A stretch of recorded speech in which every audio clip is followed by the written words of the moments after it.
What's going on, everybody? Welcome back to another podcast, number 311. I have my wife here with me this time. Hey, guys. Yeah, so welcome. Thank you for being able to make it. But it has been a very long time since you've been on here.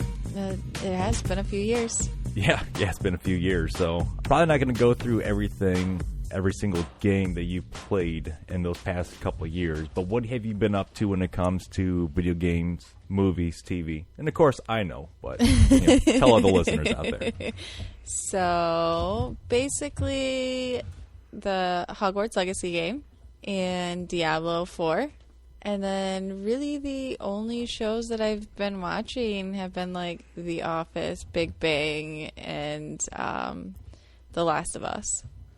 What about Outlander? Oh, yeah. Outlander was the new one I started. It's spicy. Yeah, coming into the room, not really knowing what I'm coming into. Yeah, for sure. Like, oh, it's one of those kind of shows. Well, funny enough, Outlander is based on a novel, and it's not a regular, like, adult novel. It's one of the spicy novels, so. Well, sure sounds like it when it's on the TV. So, Hogwarts, how many hours have you been able to dump into that? I think I wish I have more hours into it, but honestly, I think I'm just under 30 hours.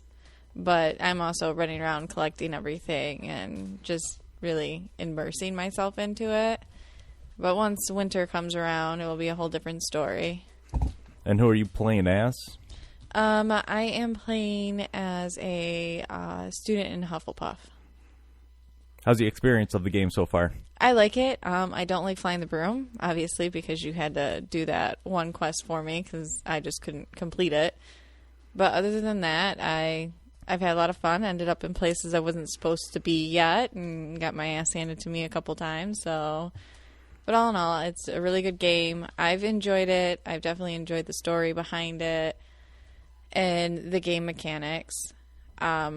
I would hope to see more DLC in the future so it can keep going, because you definitely like immerse yourself into the experience. So you're going to school, you're learning these spells, and you're making friends, and you're running around like Hogsmeade, and you're exploring the Forbidden Forest. So there's a lot there, and I definitely could dump a whole lot of time into it.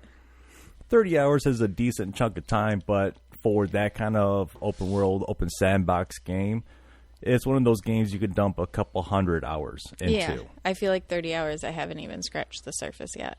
Have you gotten a percentage or like any kind of progress to show how much of the actual game you have done? I think I'm less than 10% because I literally have been running around doing collectibles and solving puzzles and doing that. I haven't really focused on the story. I've been trying to do every single side quest I come across. If you look at my quest log, it's ridiculous because I pick up everything. I do it all. Just wait for it. There you go. So if anybody hears that out there, going to go ahead and give a apology right up front. We have, within 5 feet from us, one very large male Doberman who has a bone. Brand new, likes to slam it around. And then the other room, we have a female Doberman. Any female French Bulldog who all have bones, like to pick them up, carry them, and then just set them, drop them when they're just standing at their normal height. So if you guys hear something in the background, something thumping, blame the dogs. But we were talking about Harry Potter. Yes. 30 hours in, about 10%, you said? Yeah, just about under 10%. A lot of quests. When it comes to DLC, are you even going to be able to get to the point of DLC?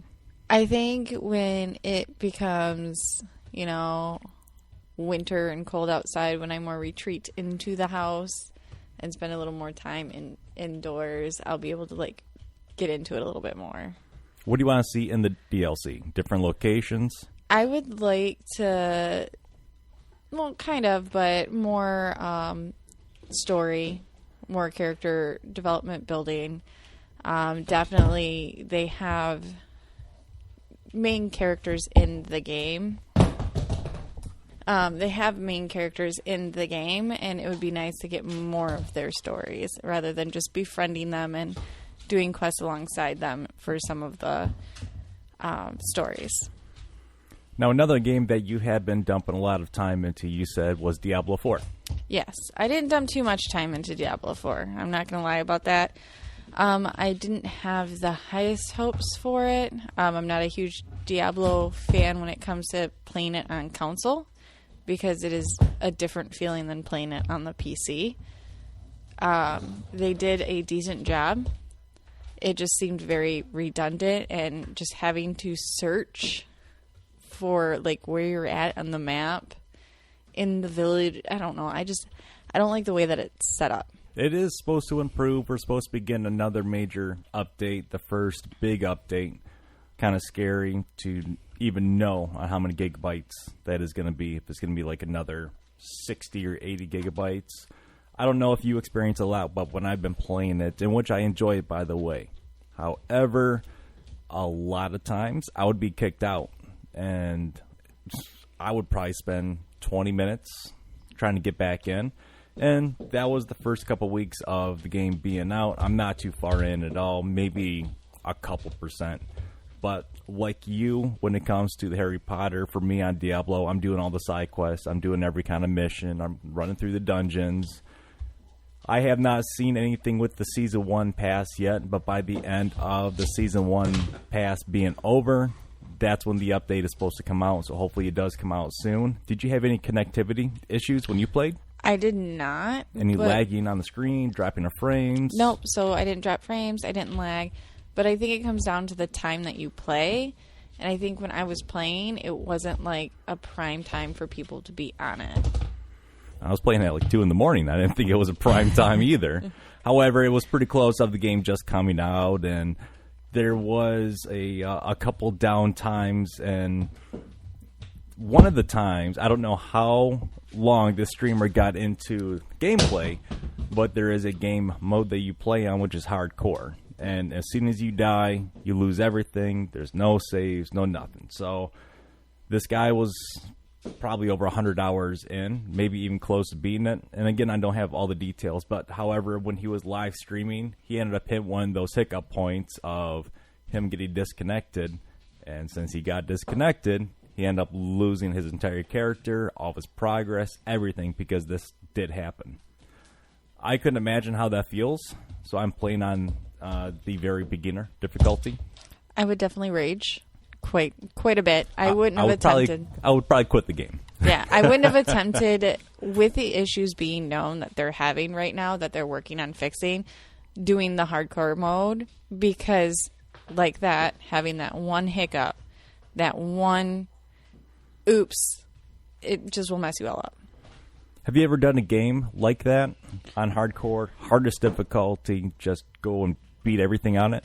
You and I, Halo. And I remember one level we were stuck on. Which Halo, though?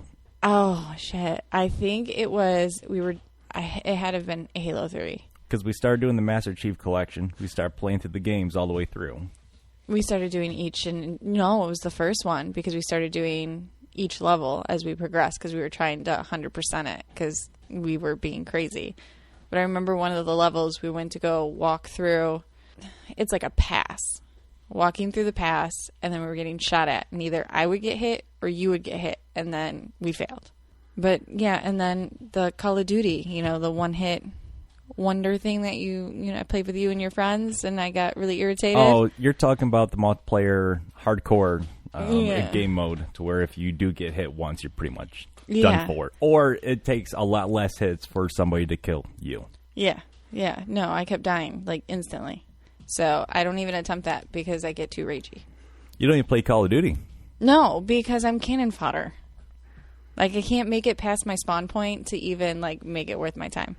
But you are still contributing to the team, because we see where the bullets come from. Yeah, like when I'll you go run out there in the middle of the map, which is no strategic value. But at least for us, we can see where people are shooting. It gets to a point where you're so angry that you can't get good weapons, you can't upgrade anything, and you're just like, well, screw this. I'm just going for it. And you just run and call it out where you die. And you guys see it. So, I mean,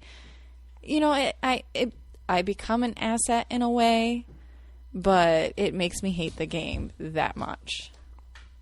You do become an asset in certain times, certain games, but there's also different times that I don't know what it is that you're trying to do. And I experienced this during playing those Halo games. And there would be a time of saying fuck it because we would get stuck, and it's pure frustration of you're just stuck on this one part, on the one level. You don't want to drop the difficulty, but you'll start running me over with vehicles. You'll start sabotaging your own teammate. And it's you and I versus the fucking universe. Okay. And you're inbound to kill me. Okay, but this all stems from the one time I accidentally ran you over, and then you somehow magically every now and then like to blow me up in elevators, and at that point it's game on, and I just go after you after a while because anytime we step in an elevator, you blow me up every time. And there's a bit of payback, and this goes back to I ran you over. This had to have been like 11 years ago. Well, so what game was that? Was that Halo Reach? I think we were either playing Halo 3 or Halo Reach. It had to have been Halo. One of those. I can't even remember. But I remember you yelled at me after I ran you over. But it's not my fault you ran in front of me. That's all on you. I can't help where I spawn. My recollection is that I spawned, I couldn't get very far at all, and then I was dead. Expecting, because you don't have replay on that game, so you're just, okay, where'd it come from? Maybe it was a sniper shot or something, and maybe somebody on your team will call it out. No, it's the back end of the bumper on the Warthog that's just driving over my corpse, and then hearing betrayal on your TV. Yeah, that happened a really long time ago. I've never been able to live it down because you have not let me live that down. And any time that I'm terrified to even go into an elevator with you in game because I'm afraid you're going to try to blow me up. Sometimes, depending on the difficulty, especially for Halo, you can set it to where if you die, I have to get to a save point, and then we can continue on in the campaign right then and there, right where we're at. If we both die, we have to go back to the last checkpoint, unless it's, all skulls on, mythic, and then as soon as you die, you have to restart either the game or just the level. So when we're playing, when we have some of the skulls on, and one of these skulls, can't remember what it is off the top of my head, but it multiplies all of the damage. And when we're running together, we're going into a sea of 20, 30 enemies. Again, you like to run right in the fucking center of all the action. I know that it's going to happen, so I will equip a sticky grenade, spike grenade, something, and I'll throw it on your back as you're running to everybody. So again, it does work. I think it just comes down to me playing WoW for so long that I just run into the center of it because I know I'm going to be okay. And I've just adapted that to my gameplay, and it's not a good idea. And then what was your position on WoW? Was it a tank? No, it was not. Usually I was a healer, but I do like mages, but people are just so slow, and I want to make it go faster. But even healers in that game, because I'm a healer, when I play, I should not even be going out into the center or nowhere near that. You want to be kind of on the outside, but again, everybody plays different. I just get Harry bored. Potter is your kind of game. Yeah. I get bored. I get bored very easily, and I need to, spice things up a little bit. Boredom in video games, it does happen, maybe more so often because there's such a huge variety, it seems like. And if we don't like playing a game with the Game Pass, we just uninstall that, wait, depending on our internet where we live, 3 days or 7 hours to download a game. And sometimes it's a lot faster than that. But there's such a great variety. You got bored with Fortnite, and you were an avid Fortnite player for multiple seasons. Yeah. I rarely dabbled on my account in Fortnite, and then I just let it go. Then I picked it up on your account, and now you let your account go. But playing it now, do you ever want to jump back into it? Or have you just fully lost your appeal? I think it's, I need some time away from the game. It was the only game that was being played. It was the only game that lived in our house for a while. Like, there was no other, options. It's like, oh, let's play Fortnite. Oh, let's play Fortnite. Oh, I'm done. I need a break. I need to move on. And, we have one kid that's going into esports playing Fortnite. So, I do kind of have to get back on to help him. But I just don't want to play Fortnite right now. I want a good RPG, like really immersive, something that sucks you in, that has a great story, that... Something allows you to kick chickens. Yes. Kicking chickens is phenomenal. Well, that's a great segue because we do have news about a new Fable game that has been in the works for a very long time. The last time that we actually seen something in the Fable franchise that was directly related to, the Fable name. So Fable 3 came out back in 2010. Yeah. So it's been a very long time. 13 years, at least to this point. We don't have a date or anything yet. I want to say next year, maybe the year after that. But hey, now we at least have some kind of hope, right? Yeah, and I mean, they've been talking about doing Fable for the past year. Within them showing the gameplay and everything, it shows you playing as a hero, that you do have swords, magic, having a Jack and the Giant Beanstalk moment, and then also kicking chickens. So bringing that back, hopefully there will be an achievement tied with it, because there was the last time. I just thought you were being cruel, and I think that was your intentions, just to see a chicken, to kick the chicken, and like, oh, you get an achievement for it. I'm going to kick one too. Yeah, but who was kicking the chicken into the water and then the chicken disappearing? That was not me. That was not you, but you can only kick the same chicken so many times and wonder, is it going to die? What's going to kill it? It's kind of like the butler when you're playing Lara Croft Tomb Raider on the PlayStation. You can shoot the butler, you can blow him up, you can never kill the butler. Unless you put him in the freezer. Of course you know that. And then he wouldn't respawn. But let's go ahead and get back to Diablo 4 real quick. I did not realize that there's, major celebrities, or I don't want to say older celebrities, but at least this celebrity, I would have no idea that she was an avid player and wanting to get it so much. She's only playing on a Mac. I don't know if she didn't go to the website to find out what everything is available for, but we're talking about Whoopi Goldberg. So Whoopi Goldberg said this. This is what I'm asking you, Blizzard. This is Whoopi. You know how much I love Diablo. I would like y'all to let those of us who use our apples to play. Allow us to play on the Apple. Take Diablo 4 and let us do it and have a great time. Give me my Diablo 4 because I paid for it. I was all excited for it. I want to play on it. And I'm telling you, this really pissed me off. Well, there's a good portion of people who don't understand that games aren't developed for the Apple. I also understand that there's a group of people that will buy something and not knowing any kind of system requirements. Yep. System requirements being you have to have A, B, or C, and if you have D, you're just not going to be able to play. Yep. Either way, I'm sure it will go to the Mac. I cannot believe that it did not release on it, but I can see it coming out a little bit later on. Yeah, it's something. It was a PC game. It was a PC game, and that's why, I don't know. I get all about hurt when PC games move to console because they lose their luster on the controller after you've played it on PC. So there's a game that came out on the PC. I shouldn't even say the PC. It was way back in the day, but the game Marathon that Bungie did. So that's finally coming to the consoles, the next gens, whatever you want to call it, which is very interesting. It's been a very long time since maybe we can have something excited from Bungie. Obviously, they did have Halo. Moved then over to Destiny. I don't know. I think Bungie's just one of those companies that I don't want to say fell off the map, but it's just really a bummer because they were always Halo for me. Yeah. 343 got a hold of it. Not saying that they're running it into the ground, but they are showing signs of weakness. They were struggling to come out with Season 3. Although Season 3 is out and they're talking about Season 4, maybe this is just another, I want to say nail in the coffin, but they're cutting the cutscenes, which I don't think that you need for a seasonal trailer of, hey, new armor, boom, bam, cool. You know how the game plays. Are you going to waste that much time and effort on it?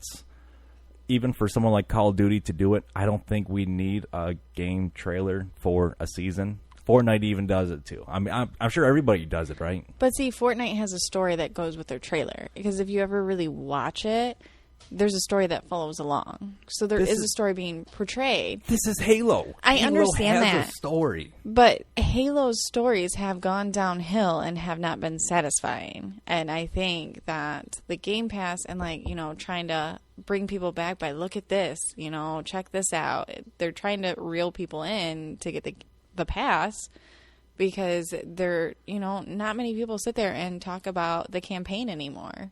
The campaign has not been a priority for them and has no longer become a priority for most people. Call of Duty would have titles, multiplayer only. Yep. No campaign. It's great until the servers get a shut off. Yep. And then if you're one of those people that spent hundreds, maybe thousands on microtransactions, damn, could have bought a physical copy of that game multiple times over. Oh, yeah, that's where they get you. That's where they make their money. Speaking of making money, Xbox Series X and Game Pass, they're going to be jacked up beginning July 6th. Just a couple days after the American holiday. It's not going up very much, so the Game Pass Ultimate is going to be costing $16.99, and the regular Game Pass is going to be now costing $10.99. It's been the same price ever since it came out in 2017. Possibly it is time for this to happen. Also, that was back in 2017. Friday the 13th, the game is going to be playable until at least the end of this year, 2023. But the game will no longer be available to buy after this year due to the expiration of the Friday the 13th license that is set to expire December 31st of this year.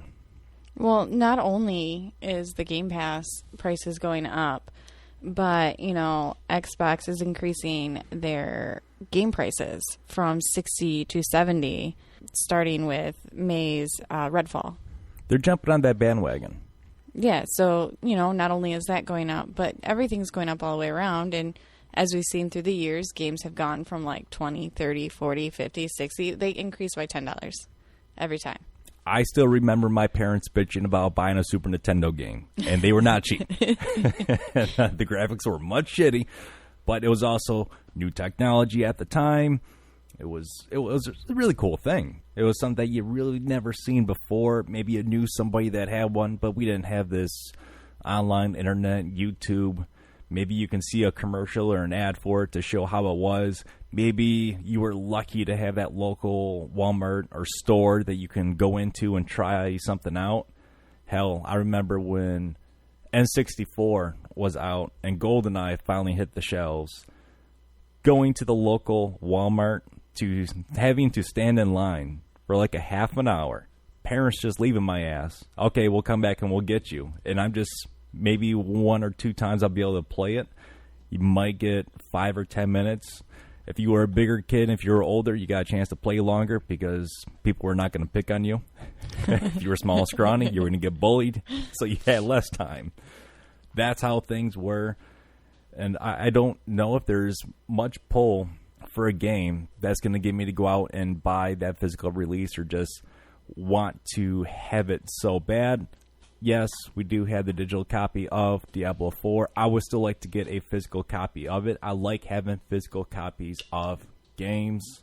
It's just sad on where we are with the gaming industry because we really don't know how long a server is going to be on for. Exactly, and we've had this conversation many, many moons ago about when they started going digital with their games, how you felt about it. And we talked about, you know, even though you have the physical copy, you are only paying for the rights to play the game. And at any time, they can terminate those rights, and you no longer can play the game. So you're spending all this money, and just like Friday the 13th, they're not going to be able to play it anymore. Yeah, and then if you just have the digital copy, it doesn't matter if you got DLC, extra characters. It does not matter. It's still a game, though, that you can play against the computer or you can play locally. Kind of defeats the purpose if you're going to play it on the same TV. But, hey, get used to split screen because that's how it was back in the day before internet. Yeah, I remember those fights. Hey, no cheating. You're looking at my screen. We're on the same TV. Something that is frustrating, almost along the same lines of what we're just talking about, the new Alan Wake sequel is not going to be getting a physical version. There is a reason for this, and the reason why is because they want to still keep it underneath from what you were just saying, Megan, about the $70 price target that basically all these games are getting into. Is, it's very hard and it's very difficult to watch these prices jack up more and more and more. And it seems like we're not getting less and less and less, but we don't even have a physical copy of the game. If you want to buy anything from this game, you can get some merchandise, and it's going to be a collective thermos that is something that can be collected within the game itself. Is one of 100 Deer Diner thermoses. 6-episode story. I did like the first Alan Wake game. It was a 360 exclusive. Dumped a lot of time into it. For its day, I want to say it was also fairly scary too. It creeped the hell out of me. And you know me, I don't do horror games very well on my own. You have to sit next to me, and I usually end up throwing the controller at you and telling you to do it. It was a creepy game, and it was my first experience other than a Resident Evil game that I got creeped out. They did a great job. Side question. Creepiest games? Oh. I would have to say the Silent Hill games, I think, traumatized me the most. And then we'd move up to Resident Evil because that just gets scary on its own. Keep in mind, first Resident Evil and first Silent Hill, early renditions of the games were very choppy with graphics. Yes. But they still had that scary feel because we didn't experience something like that on this thing called the PlayStation, right? Yeah, and I'm going off of the fact of, Silent Hill was my first horror game I ever played. And it scared the crap out of me. And then I get further on and I get a little, brave. And I tried a Resident Evil game. That one creeped me out to where I only played it during the day. And I remember we were in Texas once, and you guys tried to get me to play a horror game. And we were creeping around at Salem Asylum or something like that. And I literally, ripped the headset off and passed it on. But I think the virtual reality one was the scariest one I've ever done. And then I would go to Silent Hill, then to Resident Evil. But Alan Wake wasn't horror, it was a thriller. I don't know how you feel about it. You took my top one, which was Silent Hill. Very first one. I remember when I got it, my parents were apprehensive on giving it to me. Didn't really know too much on it. I had a PS1 original game. It was a black label. The reason why I know something about that, and I'm still salty to this day, because even if it's open, it still could be worth a couple $100. But anyway, I don't have any more because it got given away. Because the game gave me nightmares, just like the first time I played Doom. And my mother told my father, never again. Yeah. I mean, if you really think about it, Doom did traumatize some people. And if you played the original game, especially if you played it on PC, it is 8-bit, basically. Yes, and Wolfenstein 3D was a little bit before Doom. However, I remember playing Doom, and it seemed a lot darker. Wolfenstein 3D was a lot more colorful just because of, the walls being red or blue. Just, it looked totally different. And something about those two games, they're basically the same thing, but Doom creeped the hell out of me because that was the first time that I ever played or even heard of something being mentioned as a first-person shooter. What the fuck is an FPS? You had no idea what the hell it was. You couldn't look up. You couldn't look down. There was an enemy that was 50 yards out, but they were way above you. You just had to point in their direction and shoot, and then your bullets would travel up. So gaming was very easy. Versus first-person shooters now where every button has an ability, and you can do 2 buttons for one, the damn joysticks or something too. And well, not only that, but where you hit a character on their body also counts as how much damage you're going to do to them too as well. Correct. Yeah. So I mean, it's not only every button has a thing, but now you literally have to aim, focus, aim, and go, all right, if they're this far away, where do I need to aim at to hit here, because I need to dispose of them quickly. It's gotten a lot harder, but it's become more strategic and more fun than what it used to be. But now you play with other people that you know are other people, and you know that other people could cheat, and you can possibly blame the computer, knowing that it may be true, and you don't know if the other person is doing it, but now you know that you got beat by another human being. You didn't get beat by the computer. Well, and you're going to get beat by that same human being 20, 30 times in a fucking game.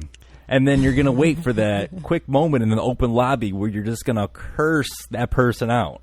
So it's much different. It is much different, and it's much more worse when you know who beat you is a small child and you're an adult who's been gaming your entire life.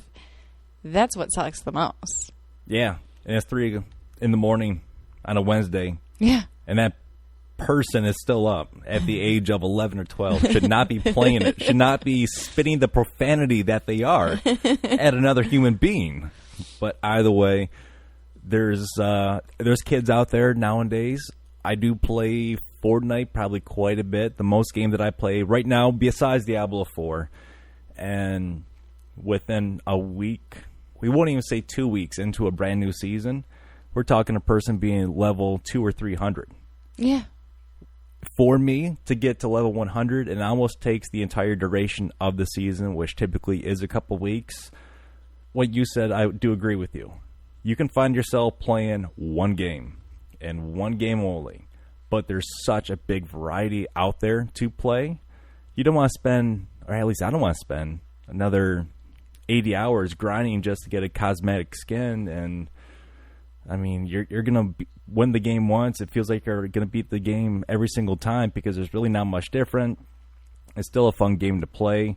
But with all the other games that are coming out that are accessible right now that you get on a turn-by-turn basis on the Game Pass, it's hard to pick one game and just grind on it. Yeah, it is. It truly is. Like, you'll get playing a game, and with me, I'll get so submerged in a game that when I stop and I go, okay, I need to go live my life for a minute here, be an adult, go to work, I'm gonna go do that shit. I have to go to the bathroom. I think I went like 4 hours ago. And, you go do the adulting stuff that you need to do, and then you come back and you're like, man, I really don't want to play this anymore. And you start flipping through, like, what games are out. Like, what do you want to try now? Like, just changing it up. It's like, binge watching a show, and then you're like, I'm going to switch it up because I'm bored with this one. Let's move on to this one. And I feel that after I've dumped so many hours in a game, I'm just like, all right, next, move on. And I do like to beat the games, but, I mean, if it takes me a long time to beat it, I'm playing, like, multiple games at a time because I need a break and play another one. You also pick games that has a story, but it also takes 600 fucking hours in order to complete. You're talking like Elder Scrolls type of fucking games. Yeah. Yeah, and the reason I do that is because, I'll have just a handful of games that I play, and I'm not worried about, like, oh, when's this game coming out? Oh, when's this game coming out? Because the anticipation of waiting for a game to come out is just crazy. I thought about this the other day. You're a good person to ask. Do you think FOMO, or the fear of missing out, has hit video gamers nowadays with all these seasonal passes and all that? Though it is just cosmetic skins and shit that you can get for yourself or for your weaponry and accessories for your character. Do you really have to collect them all? Oh, 100%. 100%. So I got salty when I didn't get Gerald from Witcher because I didn't have the time to put into the game to get the quest to get him. You're talking about on Fortnite. Yeah. And that's kind of what killed Fortnite for me because, like, I didn't get him and I didn't get Indiana Jones because I didn't have the time for that small window to get those characters. So, I mean, yeah, you fear to miss out, so you spend all the time like, okay, I need this, this, this, and this, so I need to do this, this, and this, and spend all this time on this. And then you don't pay attention to, like, actual good games that are coming out. Then you didn't get ending, and you're just saying, fuck this franchise. Basically, okay. I love me some indie. Don't judge me. It's crazy that I would spend... Yeah, I'm curious on how many hours I would spend playing Fortnite through the season to see how it is to me get to level 100. And there was a point, and I'm really thankful that I don't have to do it on 4 accounts like I was doing because I was constantly grinding Fortnite. And I'm sorry, I was being selfish grinding on my Fortnite account first to get to level 100, and then I had 3 others. You were the second priority, but now people were starting to take, oh, well, I want this person or I want this skin. And that's fine. I don't like creative too much, and I really don't want to spend 20 hours in creative to gain XP just to... I'm not looking at you because... Yeah, I know who you're talking about. Yes. It's a fun game. It's a game that can get burnt out very, very quickly, and I can really see myself getting burnt out on a game if I am wanting to collect them all. I have gotten to that point where, for Fortnite, for example, I'll save my V-Bucks for like 2 or 3 years. I normally buy stuff around Christmas time. Yep. I'll get to level 100. If there's something, that's cool, great. But we'll say this season, for example, to level 100, you're playing and grinding for 10, 20, 30 hours. I don't know, more than 10 hours, obviously. Yeah. Depending on how you play, I don't know what an average, if it's going to be 40 hours, whatever the hours you want to say, it's Optimus Prime from Transformers. Or it is a Transformer. I don't know if it's Optimus Prime. I have a feeling it's not. It looks like Barrage Brigade or something. Something to do with the Transformer franchise. It doesn't fit me very well. I grew up playing with them, but it doesn't have a pull of, that's it? Yeah. And leading up to that, not dogging any of the characters all the way up into level 100, but now when you're at level 100, nothing else in there fits anything with Transformers. Just, a couple things. Where before, if you had something with Star Wars, or if you had Spider-Man, or Avengers, it seemed like they were doing a theme and it was something big. Is Fortnite getting lost now to where they don't know what the hell they're doing? I think they may be running out of collaborations, but they are, trying. They're trying to get the collaborations. They're getting artists. They're getting, big box stores to, join in with them, or big name brands, I should say, to join in with them to do things. And so they're trying to make their money, but they don't have enough ideas to keep that going like they have been. It's just I feel like the last couple seasons that I played, it was like a big mashup. It's like all these different characters and, maybe one really big character. And it's like, I don't want any of these. So, I just feel like it's gotten a little redundant and I needed to step away. And I think that they need to take the time to really develop a good theme. And, they always do a really great job around the holidays. And, they have, especially around the Christmas time when you open all the presents and stuff, they usually do a theme and they stick with that theme pretty well. I can't dog the game too much because I still find myself playing it. Yeah. You're going to do stuff in the town later. I'm going to get some yard work done and I'm probably going to jump on it. And I don't blame you. It's fine. I just need a good story. I need something that's going to suck me in. I need to invest my time into something and grow a character. So... And I believe that's where the relationship with Halo and I, we finally got together, way back when. This was Halo 2. Halo 3 was just coming out. But when I first played Halo, it was on Blood Gulch, Halo CE, and I'm just getting massacred. And I thought, well, I'm playing as an alien. This is stupid. Who are you? You dress in armor? You're stupid. It was just, that was my mentality. That was my attitude. But learning what was coming from Halo 2 to Halo 3 and how the story was progressing, already being 3 games in. I didn't know anything about the first one and the second one. Picked up Halo 3, fell in love with it, bought most of the fucking books until about 15, 20 years ago. I can only imagine how many more Halo books there are now. But there is such a large story with Halo, and I love that. Multiplayer then, it was just a bonus. We were starting to get a lot of Wi-Fi stuff. Being on the 360, you didn't have to have a straight Ethernet port. You probably had 1 or 2 people in your lobby that would have a light switch modified through their Ethernet cable so they can, lag jump or whatever it was that you want to call it. But that was a way that you can do it back then to glitch out to gain the competitive edge against somebody else. How do I know? Because I did it to my friends. I did take it online. It was never in a public lobby, but it was very obvious that because you can hear them over the headset.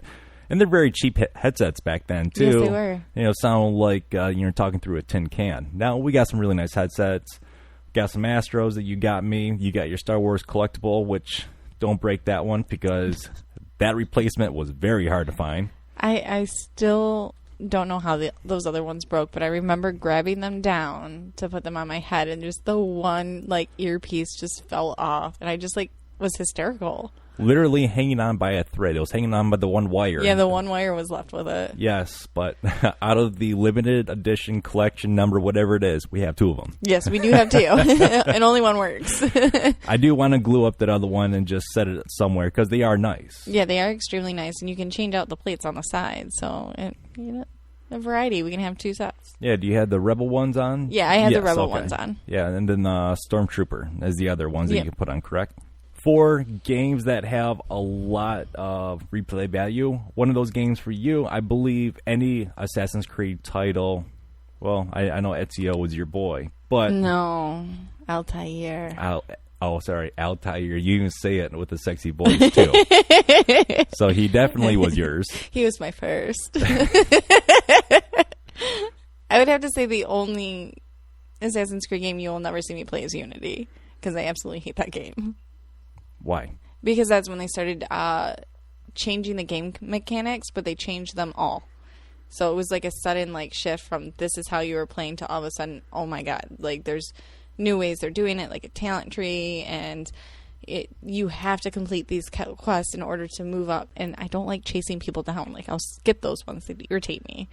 But you had to like complete these side quests to move on to the main story, and it had nothing to do with the main story. That game sucks so bad. Now, wasn't it also the start of Unity when they started to release something in the Assassin's Creed franchise every single year? Yeah, so Unity was one of the last ones to come out that was like year after year after year, because they weren't taking the time to like really develop, test things out, see what, us as gamers wanted to see in the game.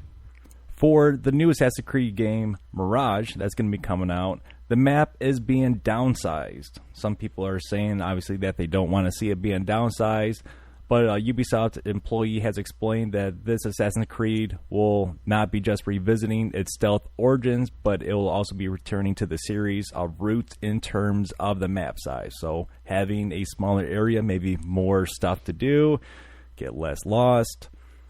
Well, it's a lot less travel time. And, playing the first Assassin's Creed, there was a lot to the game. Even though the map was small, they packed a lot into that game. The game is going to be coming out October 12th for the PS4, PS5, Xbox One, and Series S, X, PC. Grand Theft Auto Online. We've had some experiences. Yeah, just a little bit. Another game that we collectively try to kill each other in. Oh, constantly. That's nothing. I do know people that have spent a lot of money on shark cards. And I'm talking a lot of money just being a couple $100. I'm sure there's people out there that have spent thousands of dollars on microtransactions just to get something in the game that they find cool. Well, if that one or two or many things is cool, being a car or a bike, GTA Online, they updated and removed more than 180 cars and bikes from their servers. Even worse, if they want to go ahead and hook you back in so you can get those back, $6 a month for GTA Plus. There have been more rumors coming with GTA 6, but I don't want to be spreading the rumors. We're going to hear something hopefully relatively soon. I mean, I can see them doing that. This is a way for them to make money. GTA 5 has been around for so long, and people have modded the game. They're playing the game as if they're like real characters as doctors, mechanics, and gangs, They're literally role-playing these games, becoming these characters, and the creators of GTA don't get the profits from behind that. And in order for them to keep up, continually to keep this game going, they're going to have to profit somewhere. And I know microtransactions is one of them, but it's not a guarantee. It's not a guarantee that you're going to make this much this month, and you may need it so you can go ahead and add this into the game, or, fix this issue that you've been having. So yes, Grand Theft Auto 5 has been out for a long time. How many billions of dollars have they made just from that one title? Billions. Fucking billions. You don't need to charge your consumer another $6 a month. But still, hey, if that's your game, I'm not really bitching. I can't say too much, but I can see myself having more than one subscription because, okay, I got the crew pass. Exactly. And then I could be buying Season 4 when that comes out for Halo Infinite. And then I have 3 or 4 more games that I can buy the Seasons Pass for. Are we at the point now where we can get like a subscription model or something that, okay, you can buy a Block A or you can custom make 6 games that you can have the Seasons Pass for. But now it's going to cost you another $30, $40 a month or whatever it is just to play these damn games. But again, that's if you want everything to go ahead and come through that, you know, I don't want to miss out on any items. Yeah, it comes back to the, FOMO. Atari 2600 possibly is making a comeback, or at least just for the cartridges. Mr. Run and Jump will be coming out on consoles and PC later this year, but also it's going to be coming out to buy a 30-year Atari 2600 cartridge. So it's going to be coming out on PS5, PS4, Xbox Series X and S, Xbox One, Nintendo Switch, PC, and Steam through the Epic Games Store. When was the last time that you played an Atari 2600? The last time that mine worked, because I think you've seen it in the milk crate, just there dying. But yeah, it's been years. I think it's dead. I 100%. I don't think we can fix it. It's something that you can put on the coffee table and, tell the younger generation of, that's what it looked like. It just brings me back to my mom showing me her 8-tracks. This is what I listen to music on. Then the question is, where do you plug it into? I mean, it was, I think for me, discovering music was on 8-tracks in a car. Mm-hmm. And then another big breakthrough, obviously CDs were already out, CD players were already out by this point, but getting introduced to cassette tapes. Yeah. And then having a Walkman was really heavy, and they were clunky and ugly as shit, and they were just really bad, poorly made, so it was like the leather was melting to your ears or the side of your face. But then the invention of CD players, or at least me finally getting one, that was cool. Yeah. Now, did you ever have, here's a question for you, did you ever have the Home Alone cassette player that you could do slow-mo and backwards? No, I did not, but I do remember everybody having it, and when it came out for Christmas, and Santa Claus, that fat bastard, never brought it for me. So him and I haven't got along in a very long time. Well, it wasn't all it was cracked up to be, we can tell you that right now, because, it basically looked like, you were doing one of the radical dude signs when you were holding the damn thing, and it was all hard. So if you dropped it or damaged it, it wasn't going to work anymore. I broke mine. But it was cool, and it was from the movie. It was, and I broke it. Didn't take long. So I was just, reminiscing, basically. We're talking about Nintendo, old games. Have you ever played, Duck Hunt? I have. I think it was like one of those staples of a game that you would always play on the original NES. Yep. And do you remember the controller for Duck Hunt? I do. Do you remember what color the controller is? Gray, black, orange. Correct. So a man robs a gas station with Nintendo Duck Hunt pistol. He painted it black. And police have arrested a South Carolina man. The 25-year-old suspect allegedly made away with $300 in cash after donning a mask, wig, hoodie, and the Nintendo gun for Duck Hunt. And, it's called the Zapper, and it was mostly used for Duck Hunt, but it also worked for a few other games. You know what? I saw a picture of it. He did not paint everything black. He left the trigger orange. Oh, I didn't even, zoom into that. And the best thing about the trigger being orange, so obviously he was in police custody, right? Yeah. And when he was in police custody, they have to take whatever weapon that he was being charged with and lock it in. Well, they still ended up putting a zip tie around the trigger point, but, it's not going to do anything. Exactly. Yeah, it definitely had me cracking up a little bit that somebody thought that, the Duck Hunt controller would work for a nice little robbery. Well, it did work for $300. but I can't imagine too many people getting robbed or being held at gunpoint with a controller like that. Still, it's a scary situation to find yourself in, fake gun or not. But what's going through people's minds of, hey, I got this controller here. I mean, it's too bad, really. It is too bad, because now that controller is being confiscated and it's never going to see the light of day, it's never going to be played with again, maybe just melted down, or could be sold in an auction. I don't know. Just don't do shit like that. I mean, mentioning the second installment to Final Fantasy VII is a big one. And then Star Wars has a new game coming out. Okay, so you want to jump into the Summer Game Fest? Yeah. So we don't really have an E3. It's one of those things that was canceled online and also in person, which is a major bummer for year 2023 for gamers when it comes to award shows. But we do have the Summer Game Fest, which is an entire month-long event that runs in June, and it's going to showcase Xbox, Starfield Direct, Ubisoft, Forward, Capcom, Nintendo Direct, and a few more things. And at the time of recording this, we're currently still in June. So by the time this comes out, there's going to be some more articles that we have not yet seen. But yes, we do have Final Fantasy news. Yeah, so the second installment to the Final Fantasy remake is coming out. For those of us who bought it in 2019 and only got a small portion of the game, I was a little pissed off about that. But that will be coming out soon. Story time on that. We were at the apartment, right? No, it was our first year here. Oh, was it first year? Yeah. Okay. I remember you getting the game, and then I remember shortly after you getting the game, me reading an article about how it's not an actual full game, but you finding out, you were livid. Yeah, when it happened. I had one more chapter to go, and I'm like, wait a minute. I'm not even where I should be if there's only one more chapter left.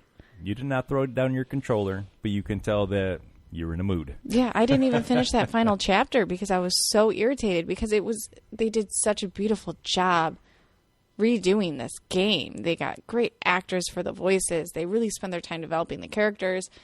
And I was getting over the fact that, they broke the game up in chapters, because I don't like when a lot of games do that, especially when it comes to Final Fantasy, which is an RPG and it's supposed to fluidly move. And when I figured it out, and I was like, wait a minute, I didn't finish it. I have one chapter to go and I never finish it. But now, if you've been waiting for the few years after the fact of when the game came out, you get the second half. But it's not the whole game still. I was going to ask, is it the full game yet? No, it's not. So I would wait until they release the final editions. So you can buy it all in one, and you don't have to, worry about buying 3 separate games throughout the course of time, or you can just buy it all at the same time, or maybe it'll be a great physical edition, or a physical game. But even a game that big, are you even able to fit it on one disc? No, there's no way, because when it was on PlayStation, it was on 3 discs, if not more. I can't even remember. It's been so long. But the game is massive. And I don't want to spend $70 to $80 every time they release a portion of the game. We did hear about Spider-Man 2. That's going to be coming out this year, October 20th. Batman Arkham Trilogy is going to be coming to the Nintendo Switch, and that means you're going to get Arkham Asylum, Arkham City, and Arkham Knight, and all the DLC for 3 games is going to be coming out later on this fall. Did you ever play any of those games? No, I don't think I have, actually. They were big when they came out. I never got into them. Yeah, I don't think I played any of them. Perfect time to get it. But hey, we got Metal Gear Solid news. I was a Metal Gear Solid fan, not as much as Mike that we have here in the podcast. Yes. He's probably going to listen to this, so I'll talk about something off the air with you. Are you looking forward to seeing these kind of games being revamped? So yes, we do have Final Fantasy, so that is one of your kind of games. But are we losing ideas to get anything fresh? I think when they revamp a game, it needs to be a game that deserves the opportunity and chance to have the graphics, have more added to it, have it enriched a little bit better. I don't know about, the later editions of Metal Gear Solid, but maybe the first couple I could see, them revamping and coming out for the hardcore fans. But I guess, like, if I said no, I would feel bad because I am a Final Fantasy VII, like, mega fan when it comes to it. I played the game so much. I, have it on my PC, and if I said no, I just feel like an ass. Mortal Kombat 1. So that's a game that's going to be coming out. The very first Mortal Kombat game. So actually, do you know why they're calling it 1? No. So the reason why they're calling it Mortal Kombat 1 is because it is going to be starting off something new. So it's not going to it's a brand new Mortal Kombat game. It's kind of hard to have one person fighting another person. And it's always going to be Mortal Kombat, right? But there's going to be a reason why it's going to 1, because they're going to have a 2 and a 3. Obviously, the number's going to keep on going. So we're starting off some kind of a story. What was your experience playing the very first one?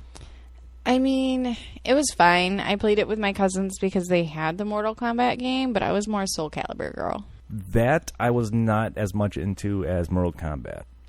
I don't remember Mortal Kombat giving me nightmares, but I also don't remember a video game at that time you being able to rip out the opponent's spine. I mean, it's very true. But it's funny because up until that point, we did not have anything as graphic. No, we didn't. And that's why they had to start put ratings on games of, maybe somebody at the age of 6 or 7 shouldn't be playing this game where you can just mutilate your person's body after you're done killing them. I remember waking up in the middle of the night and you're playing the new Wolfenstein game, and I was like, what's going on? You're like, that's her mom. I was like, what? Yeah, you talk about a fucked up story. Kind of woke up at the wrong part. I did. Star Trek Infinite did get announced. Were you ever Star Trek Online? It was boring. Was it? Yeah, because I had to fly stuff, and I'm not really good at that. Okay. Yeah, same with driving, right? Yeah, same with driving. No, I'm not good at that either. Sandland is going to be coming to PlayStation 5, PS4, Xbox Series X and S, and the PC. There is no release date as of now. Pal World is going to be coming to early access next year in January. Lord of the Rings. No, I have played those games. Fall of this year. What's your take on the Lord of the Rings series? I liked when I played it. It was back in the day. WoW was like a thing. There was all these other games that were like MMORPGs, and I remember getting into the Lord of the Rings one, and it was just amazing. I mean, the graphics really sucked, but it was amazing. So I'm excited for it. I love Lord of the Rings. I love the story. I love me some hobbits and some dwarves. Final Fantasy. So the new one that's going to be coming out. They do have a beta that's going to be starting July 6th. It was announced way back in 2021, just after the pandemic. Nice to see that we're starting to get some progression on it. Are you going to be playing the beta? So I quit playing the new Final Fantasy games when they came out, when they kind of got rid of the turn-by-turn style fighting. That was so iconic for the Final Fantasy franchise that when they moved it to actual fighting, like a Dynasty Warrior kind of thing. Yeah, I'm not about that. That's not my favorite thing. When they did the Final Fantasy VII remake and revamped it, you had the option to continue turn-by-turn style fighting or the new way that Final Fantasy does it. And I'm true to the day that I first started playing Final Fantasy. I am turn-by-turn style. It is my favorite way to play those games. Did you ever play a Twisted Metal title? No, I actually have not. There's going to be something coming out on Peacock next month on the 27th of July. So I want to see what that's going to bring. I remember playing it way back in the first one. Twisted Metal 3 would have to be my most favorite. I want to say that was on the first PlayStation. It's been a long while. It's been out for a long time. I've seen it played, but I've never played it. Something that you have watched has been announced. Yes. The Witcher. The Witcher, and I think that I almost killed that series for you because that was one of the ones I was watching a lot. No, it's all right. I want to say it was The Witcher. Yes, it was The Witcher. You killed it right at the very first episode because you saw it before, and then I asked who that was. Yeah, it was a big oopsie. I didn't mean to. It's all right. I mean, I played the games. I think the show works great with the games. Everything seems to do very well.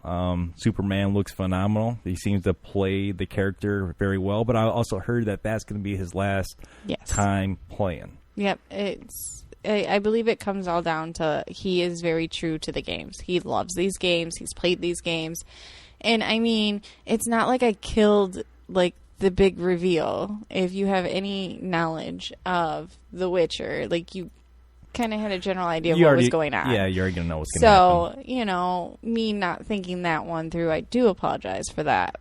But I have watched probably the first 2 seasons 5 or 6 times by now. It's like The Last of Us. Same kind of thing. Or it could be like Halo. I've heard stuff about The Last of Us. I've heard stuff about Halo. You kind of expect things that happen in the game are going to follow onto the TV screen, and that's a great way to play it out, just more of in a cinematic kind of feel instead of you playing the game and living it. But for people who's not a gamer like us, who haven't played the games, they're explaining this to you for the first time, and you're like, oh, that sounds really familiar. Just like I played that before or something, right? Yeah. But it's great that they are doing a good job with The Witcher. It's nice to see that they are coming out for a season 3. You know, there's been a lot of stuff that has been released during the Summer Fest, so I'm not going to talk about everything that has come out. We've gotten a lot of games that are going to be coming out on certain dates within this year, next year, or 2025. A ton of trailers. You have the list in front of you. Is there anything that you want to go ahead and pop into? I mean, in all reality, I think that I know that there's a new Hellblade coming out, and I haven't played the first one yet, but it looks amazing. You know, I hope that the new Forza Motorsport game is going to be better than it was for the last one for me. But I believe after playing the Horizon series of Forza, I'm going to be more of a Horizon fan than I am Motorsport. I mean, I'm not going to lie, Horizon really did it for me the last time we played. It was a lot of fun.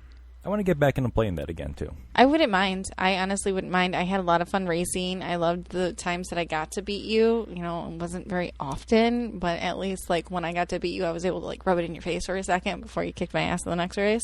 Maybe somebody let you win. I needed it, because I'm not really good at driving games, but that game, actually, I can play, and I do a decent job. So, I mean, I do look forward to, like, playing that franchise some more. Real quick, that was one of my pandemic games, and there was a lot of pandemic games. And I still remember playing with somebody who I used to work with.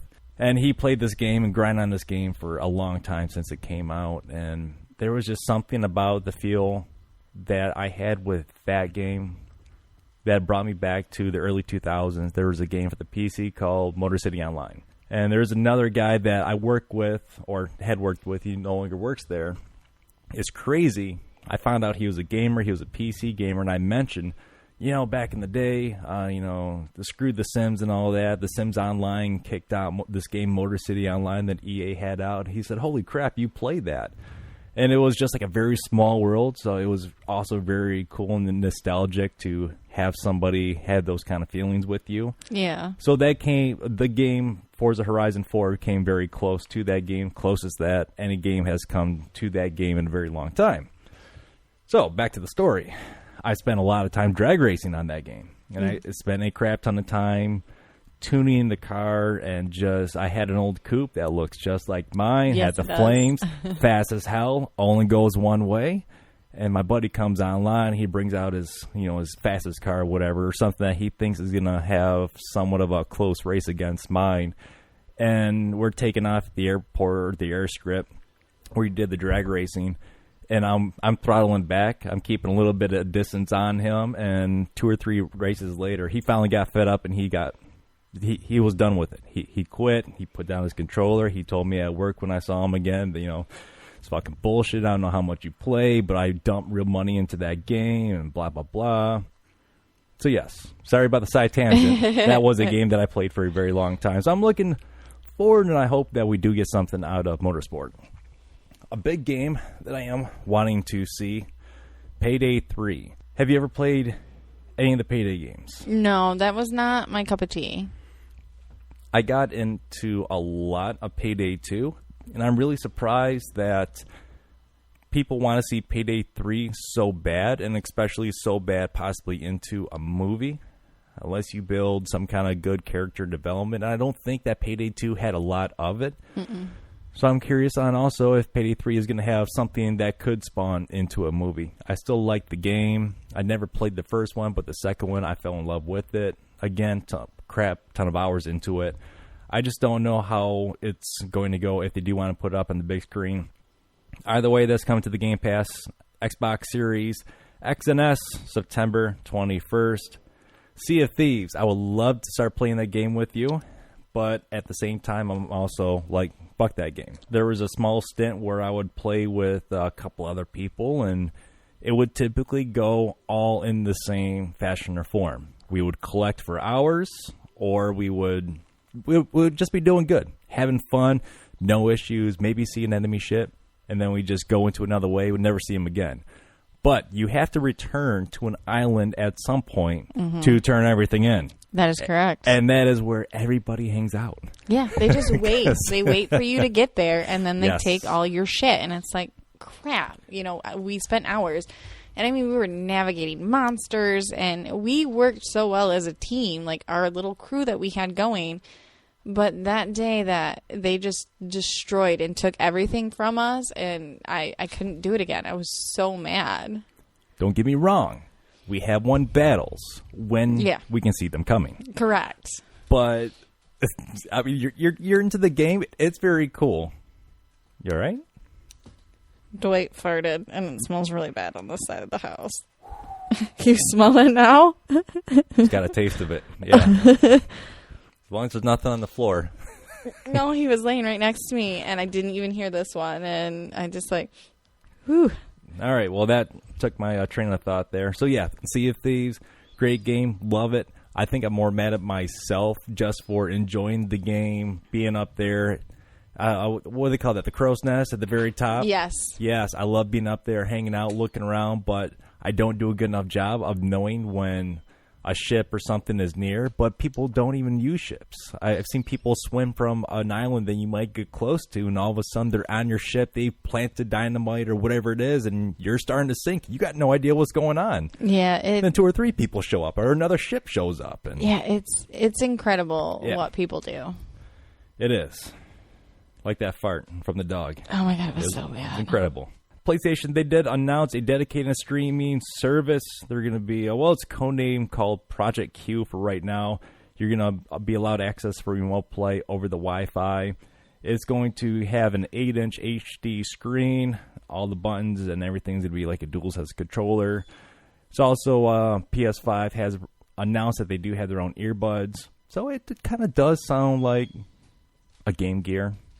Game Boy. Kind of like when they came out with their PSP. It's just going to be like a new version of their PSP. Thank you. You're welcome. We kind of already seen this before. Yeah. Hopefully it'll be better than what the PSP was. But I don't think the PSP had really too many issues. I knew of a lot of people that would play on their PSP. I had a PSP because I played Star Wars Battlefront on my PSP. And it was a lot of fun.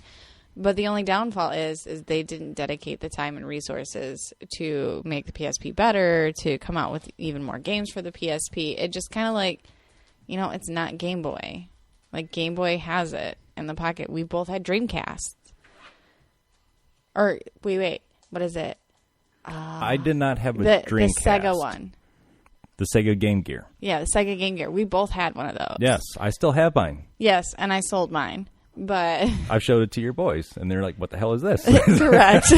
Why does it weigh so much? I remember because it came out the same year as the Game Boy, and I was asked, this is what you want for Christmas, because they, Nintendo has this one, and I think this one's going to do better. But I was so determined to get the Game Gear because of the games, because they had the Garfield game, and they had like so many fun games on it. Well, thank you for sitting on in for the podcast 311. Hate to go ahead and rush out. Laptop's about ready to die, and we have a dog that needs to go outside. Yeah, and I need to get my eyebrows done, but I appreciate it. It was fun. And I want to turn on the air conditioner because your balls are sweaty. We did a 5K. We did do a 5K today, so we're hot. Well, as you said, I'm always hot. I'm always hot. Don't say it like that. My man voice. So I don't know if that's you that's smelling or me. I think it's me. It could be a little bit of both. Yeah. All right, everybody. Thank you for listening. And until next time, take care.